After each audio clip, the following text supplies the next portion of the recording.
Bago simula ng Royal, ang ginagawa ko yun nga, nag-aap ako ng trabaho. Pero yun nga, bago naman ako nag-aap ng trabaho, ako nag-work din before, pero sandali lang. Yung panahon na yun yung pinakamahirap na para sa akin. Yung time na yun, nag-aap ako ng trabaho.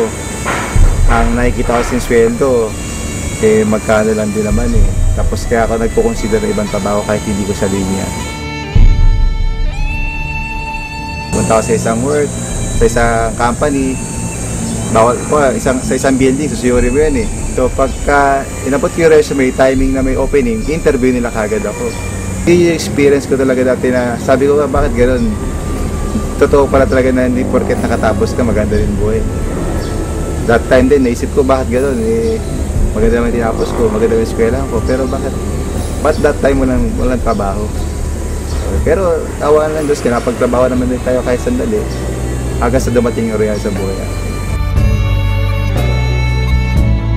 Nakatuwa at nagsimula ako noon, naalala ko, 2006. So nag-join ako nung 2006 na yun, ginagawa ko lang to, kumbaga sideline lang.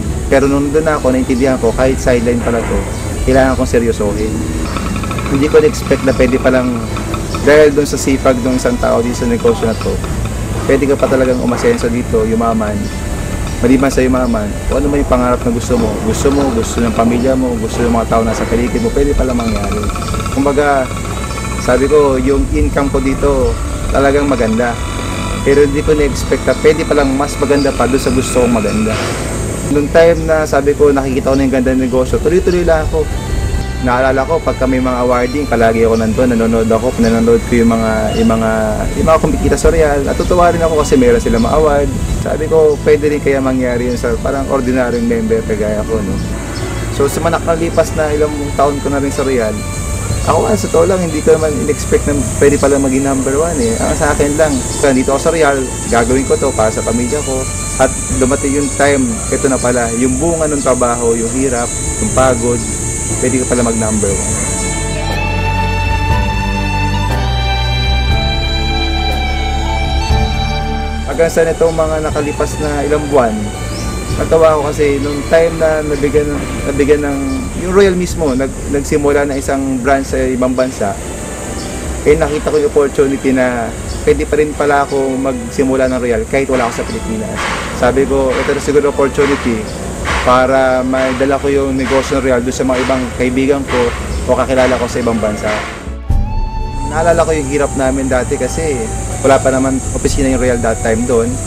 Ultimo, madaling araw, nag-i-impake pa ako ng produkto kasi meron siyang kamag-anak na pupunta doon.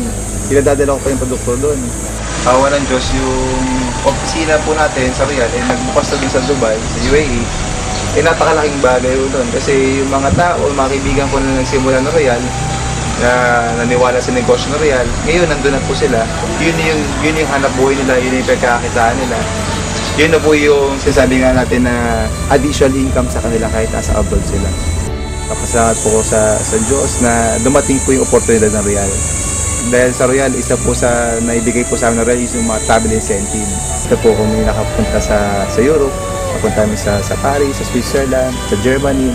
Napakadami yung lugar na talagang kahit sa pelikula ko lang siguro siya napanood dati, pero nandun kami that time. Pero itong nakaraan lang, galing ko kami sa Brazil. Yung mga ganong bagay, sabi ko, yun yung mga hindi nababayaran ng pera. Pangalawa, dahil din sa Royal, dito ako napagpundar. Dito ako nakabili ng sarili kong sakyan. Yung una kong sasakyan dito sa Royal is yung Mercedes-Benz. Yung Mercedes-Benz na SLK. Yung pangalawa, yung BMW. At yung pangatlo yun yung Chevy Camaro. Maliban doon sa mga sakyan na yan, ako masaya-masaya ako ngayon kasi nakapagsimula na ako, makalipat na dun sa bagong property. Last year, kumuha ko ng dalawang condo unit dito sa McKinley Hill, sa Taguig. Isa unit kasi doon, hindi siya bumababa ng 3M. Sabi ko, kakayanin ko ba talaga to? Pero sabi ko, nandito ako sa Royal, imposible hindi ko to kayanin. So, after a week, nag-decide ako, bumalik ako doon at kumuha ko ng isang unit. Alam niyo, nakakatawa. Yung isa, kinuha ko ng unit doon sa McKinley Hill. At yung pangalawa, yung isa pang unit doon, yung Venice. Pasok kayo, dito tayo sa kabilang naman. yung hirap, yung pagod, yun yung mga naging resulta namin. At isa sa pinaka nakakatuwang resulta dito, yung negosyo na Royal, magkakasama rin kami magkakapatid, buong pamilya. At nang kumita na ho kami dito, yung mga kapatid ko, nag-put up na rin ho kami ng isa pang traditional business na magkakasama pa rin ho kami.